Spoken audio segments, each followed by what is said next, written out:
$12,400,000,000. That number belongs to one man, a man who grew up in a house with no running water, whose father, skilled, qualified, ready to work, was turned away from a job because of the color of his skin, who walked into a segregated public swimming pool at 16 years old and refused to leave, and who today runs a $20 billion technology company, serving Apple, Boeing, Verizon, and the United States Department of Defense. We'll get to him. But first, the four names standing between us and number one. And trust me, they are not small. I went back and looked up the quiz answer after we wrapped part 1. 5 years, fighting his own government, in court, and winning. That's not a motivational quote on a poster. That is a man who refused to accept a no that had no legal basis. The difference between him and most people is simple. He knew the difference between a locked door and a wall. Number 6. The man who bought an airport. $2.5 billion. Global infrastructure. Nigeria to Oxford to Harvard to world. In certain business circles, they have a shorthand for him. The man who bought Gatwick Airport. He spent 23 years at one of the world's most powerful investment banks, rising to become global head of investment banking, one of the most influential positions in international finance. In 2006, he walked away from all of it, started from scratch, founded a firm with a single focused mandate: acquire and manage critical infrastructure assets globally: airports, energy pipelines, port facilities, transportation networks. Over the following 18 years, the firm grew to manage over $100 billion in assets across 6 continents. In early 2024, one of the world's largest asset management companies acquired his firm for $12.5 billion, among the most significant asset management transactions in financial history. His personal take: $600 million in cash plus equity stakes, cementing a confirmed net worth of $2.5 billion. He now sits on the boards of both that acquiring firm and OpenAI. He earned his undergraduate degree at Oxford, his law degree from Harvard, graduating with highest honors. He clerked for one of the most celebrated Supreme Court justices in American history. A globally renowned artist name-dropped him in a song. The financial world holds him in the highest regard. Most people watching this video are hearing his name for the first time. Number 5. The rebel who sued his own government and won.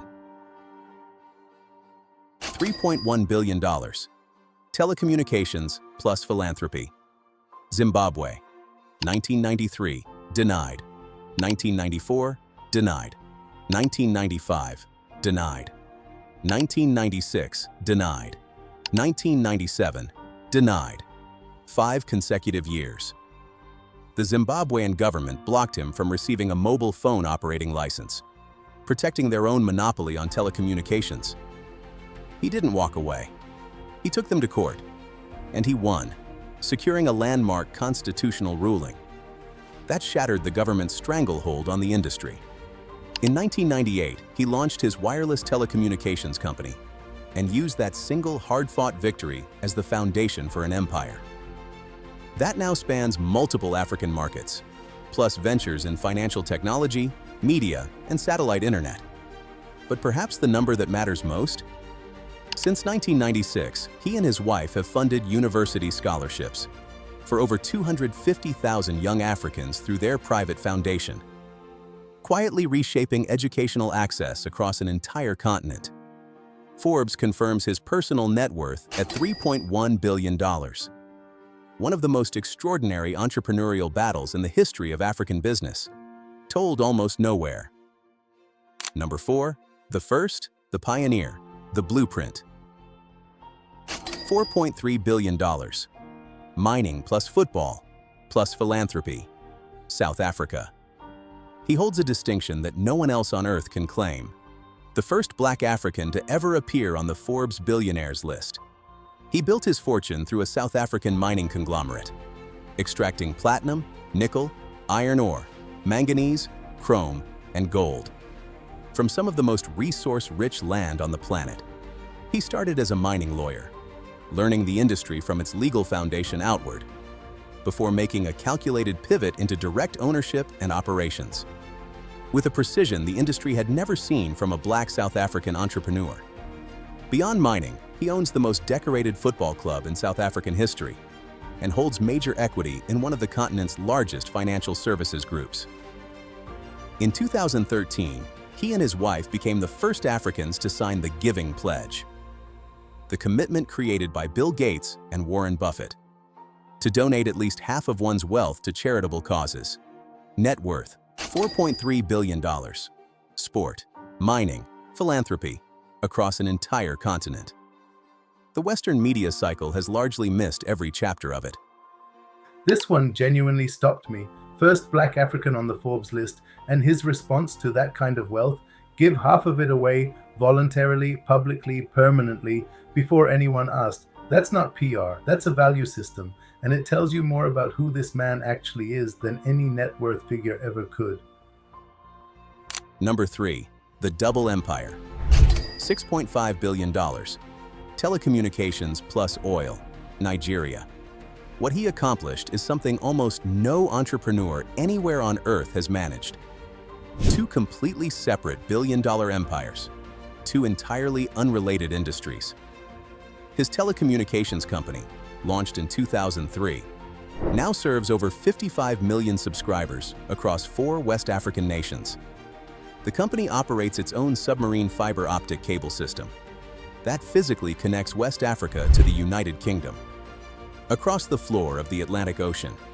His second empire is a publicly listed petroleum operation, with assets spread across Nigeria's oil and gas sector.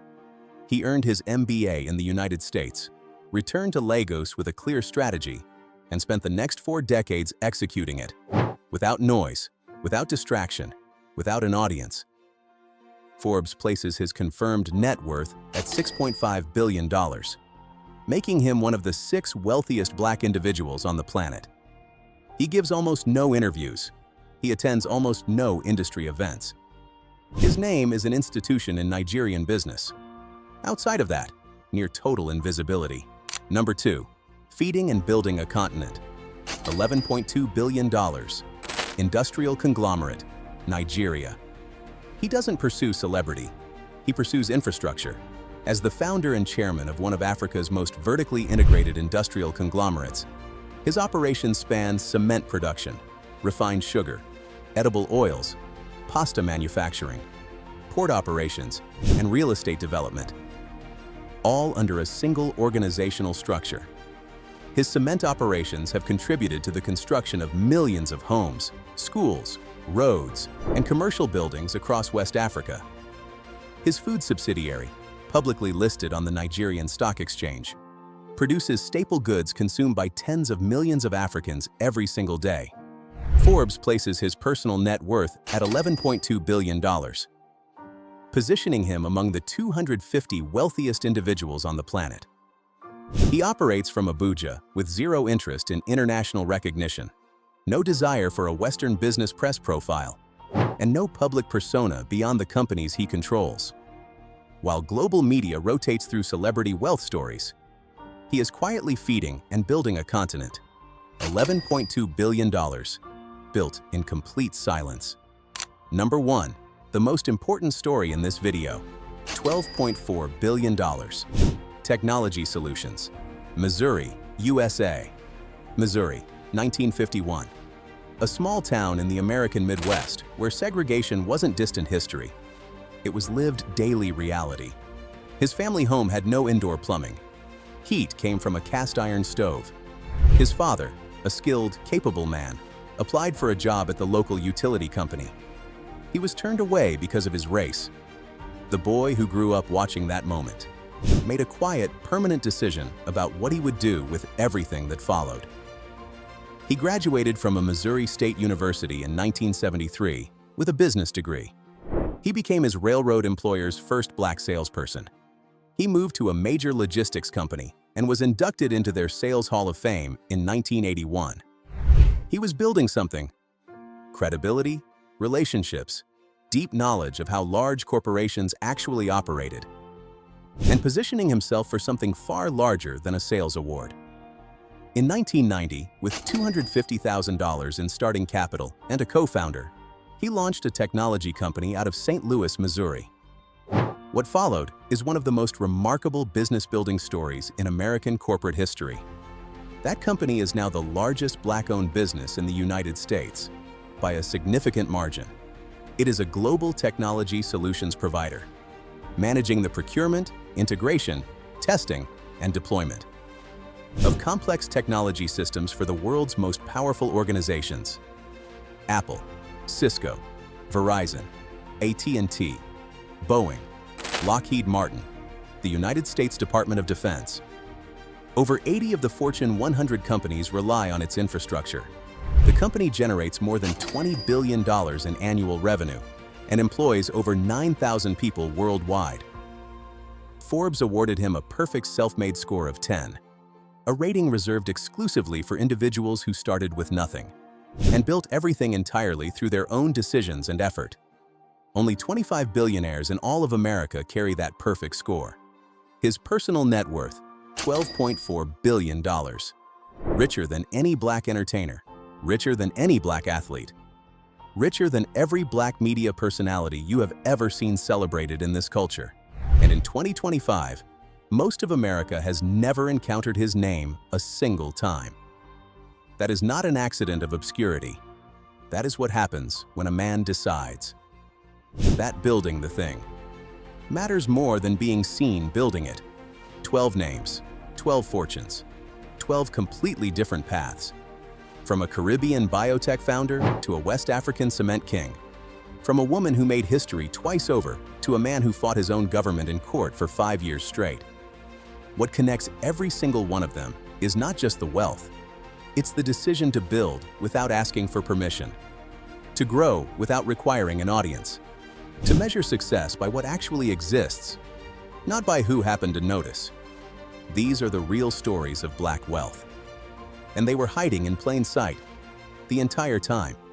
If this series changed how you see the world, and the name I'm going to show you next makes even this list look like